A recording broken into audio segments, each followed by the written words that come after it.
Bien, lo de presión parcial y presión total, ¿vale? Presión total y parcial. Total y parcial. ¿Qué tenemos aquí? Vamos a ver. Cuando hablamos de presión parcial es cuando nosotros tenemos dos o más gases. Y esos dos o más gases que tenemos, pues ocurre... Estoy aquí buscando, a ver si tengo yo por aquí. Venga. Un bode. Dos o más gases ocurre que están ahí en un mismo recipiente, ¿de acuerdo? Pero no reaccionan entre ellos. Por ejemplo, imaginar que yo tengo aquí pues un gas que represento con las bolitas azules y otro gas que represento con las bolitas rojas, ¿de acuerdo? Fijaros que pongo más bolitas rojas que azules, ¿de acuerdo? Por lo tanto, habrá más moles de bolitas rojas que azules. Pues bien, estas bolitas rojas y azules no reaccionan entre ellas. Sabéis que la sustancia puede reaccionar o puede no reaccionar, o incluso pueden no reaccionar en unas condiciones de presión y temperatura y después reaccionar en otras condiciones diferentes, ¿no?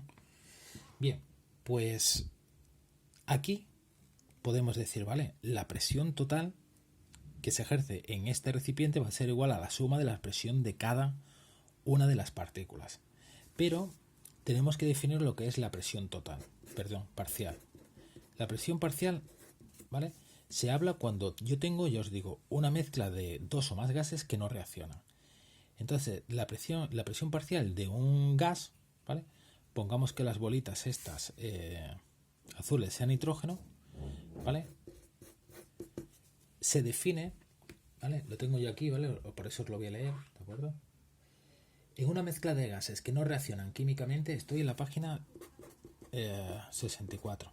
Esta es una mezcla de gases donde no reacciona químicamente. La presión que ejerce cada gas es la misma que ejercería si ocupase independientemente el mismo volumen a la misma temperatura. Es decir, la presión parcial que hacen aquí las bolitas, estas rojas de nitrógeno, son las mismas o es la misma presión que ejercería si no estuviesen las bolitas rojas y, claro, y ocupando todo el volumen. ¿De acuerdo? Igual, las bolitas rojas, es decir, la presión de las bolitas rojas va a ser la misma que tendrían si no estuviesen las bolitas azules. Entonces, indudablemente, si vosotros os fijáis, la presión de las bolitas rojas será mayor que las bolitas azules porque hay más cantidad. Entonces, yo siempre tengo que pensar o tengo que dar una fórmula de la presión parcial teniendo en cuenta que esas moléculas, por ejemplo estas, las de nitrógeno, ¿no? Que son las bolitas azules, ocupan todo el volumen. Por ejemplo, imaginar que este volumen le llaman volumen total. Entonces, la presión parcial va a ser igual a la fracción molar por la presión total. Y ahora diréis, ¿qué es la fracción molar? La fracción molar es una forma de expresar la concentración de la que nosotros no vimos. Que vimos lo que era si os acordáis, la molaridad, que os dije que era súper importante, sobre todo a la hora de hacer reacciones químicas, y vimos el tanto por ciento. Pero no vimos, ¿vale? No vimos esa, ¿de acuerdo? Pues esa la tenéis, la fracción molar, os vais aquí, ¿de acuerdo? Y la tenéis en la página 40.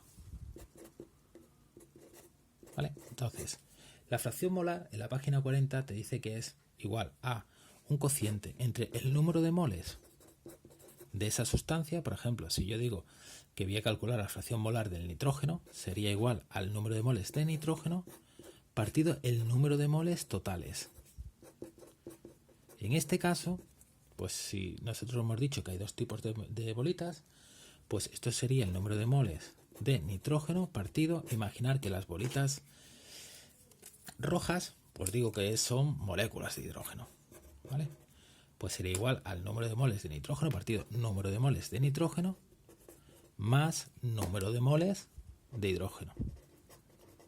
Es decir, abajo es el número de moles de los gases totales.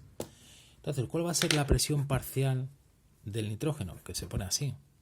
Se pone siempre una P grande y debajo pues la fórmula del gas en cuestión, pues será igual a la fracción molar, que sería número de moles de nitrógeno. Es decir, si aquí tengo nitrógeno, aquí arriba es el número de moles de esa sustancia partido número de moles de nitrógeno más número de moles de hidrógeno por la presión total. ¿De acuerdo? acuerdo? ¿Cuál va a ser la presión parcial del hidrógeno? Pues la presión parcial del hidrógeno, esto escribe medio regular, pues si voy a coger un boli rojo, ¿de acuerdo? Que escribamos, pues sería igual al número de moles de hidrógeno partido número de moles de hidrógeno más número de moles de nitrógeno por la presión total, ¿de acuerdo? Y ahora la presión total va a ser igual a la suma de las presiones parciales, es decir, la presión total en esta mezcla va a ser igual a la presión parcial del nitrógeno más la presión parcial del hidrógeno. Claro, la presión total será pues la suma de la presión de cada uno de los gases que hay ahí dentro. Esto es cuando tengo dos gases, puedo tener tres gases que no reaccionan, pero ya se complica la cosa, ¿de acuerdo? Pues esto es lo que ocurre. Esto es lo de la presión total y la presión parcial. Con esto ya que os he explicado, ya se puede hacer un mogollón de problemas, ¿sabéis? Que al fin y al cabo, pues los problemas que vamos a hacer, estos de presión, no son difíciles. Podéis encontraros también alguna formulita, como cuando se aplicaban las fórmulas, que son así. Por ejemplo, imaginad que yo tengo un gas, ¿vale? Yo tengo un gas, por ejemplo, a una determinada presión y temperatura, a la que llamo P1 y T1. Y ese mismo gas, ¿vale?, pasa a tener una determinada presión, P2, y temperatura, T2. Pongo los subíndices para indicar que esta presión es diferente a la que luego va a tener, y la temperatura lo mismo. Entonces yo puedo siempre vamos a aplicar la ecuación fundamental de los gases ideales. Vamos a suponer que esos gases son ideales por temperatura, ¿de acuerdo? Aquí tengo P2 por V2 igual a N por R y por T2. Entonces lo que se puede hacer es dividir una ecuación entre la otra ecuación, y me queda P1 por V1 igual a N por R partido T1. Todo partido lo parto entre P2 por V2 igual a NR por T2. Entonces, fijaros lo que me queda. Simplemente, fijaros que el gas es el mismo. Imaginad que el gas sea ozono, ¿vale? Entonces, tengo un determinado número de moles. Porque yo cambie la presión y la temperatura de ese gas, el número de moles permanece constante. R va a permanecer constante. Por lo tanto, R se me va cuando yo he dividido esas ecuaciones. ¿Lo veis? Fuera. Y ahora, pues dependiendo, fijaros, de la presión y la temperatura, de que sea igual o diferente, también se me va. Es decir, imaginar que yo digo que el volumen es constante, no cambia. Pues este volumen también se va con este volumen. Y entonces ya me queda la ecuación simplificada. T1 partido T2. ¿Lo veis? Es decir, no tenéis que estudiaros esas ecuaciones independientes, la de Boyle-Gay-Lussac, la de Charles, sino que vosotros tenéis la ecuación fundamental de los gases ideales, la dividís, ¿vale? Ponéis las condiciones iniciales, que se puede poner I o 1, y las condiciones finales, que se puede poner el subíndice F y 2, y ya la tenéis, ¿de acuerdo? También podéis tener esta presión por volumen partido temperatura igual a presión por volumen partido temperatura, ¿de acuerdo? Esta ecuación, que sale simplemente de la otra, pues se utiliza cuando tú, por ejemplo, tienes un gas y cambias todo lo que son las condiciones de presión, temperatura y volumen, ¿vale? Entonces esta ecuación es importante, ¿vale? Fijaros que esta ecuación, ¿de dónde sale? Esta ecuación sale de aquí, fijaros. Yo tengo esto de aquí, ¿vale? Y me quedo aquí, ¿no? P1 V1 partido P2 por V2 igual a T1 partido T2. Y ahora este T1 que está aquí lo paso en el denominador y esto pasa arriba. Entonces quedaría P1 por V1 partido T1 igual a esto, lo paso arriba, P2 por V2 partido T2. Entonces imaginar que tú te dicen, inicialmente tengo un gas a una presión de una atmósfera, volumen de 8 y temperatura de 270 Kelvin. Y luego ese gas pasa a una presión se comprime, ¿vale? Y pasa a una presión de 3 atmósferas, un volumen de 4, y te pregunta, ¿cuál va a ser la nueva temperatura del gas?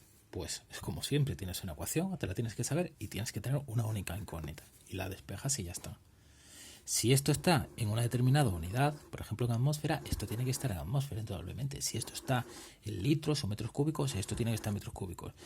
¿Vale? Para que luego esto, si está en Kelvin, el resultado esté en Kelvin. ¿Vale? Entonces vamos a ver aquí. Me gustaría que hicierais algún problemilla, ¿vale? De los que están aquí, que están ya hechos, ¿vale? Para que así lo hicierais vosotros y que veáis que no es nada difícil, ¿no? Entonces me gustaría que me hicierais vosotros, aunque viene la solución, pero intentar hacerlo y entenderlo, ¿vale?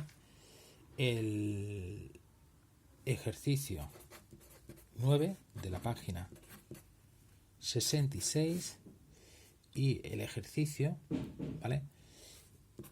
10 de la página 67. Vienen las soluciones, viene resuelto, intentar hacerlo sin mirarlo. Si no sale, pues lo miráis y ya está, ¿vale? Vale, pues nada, un saludo.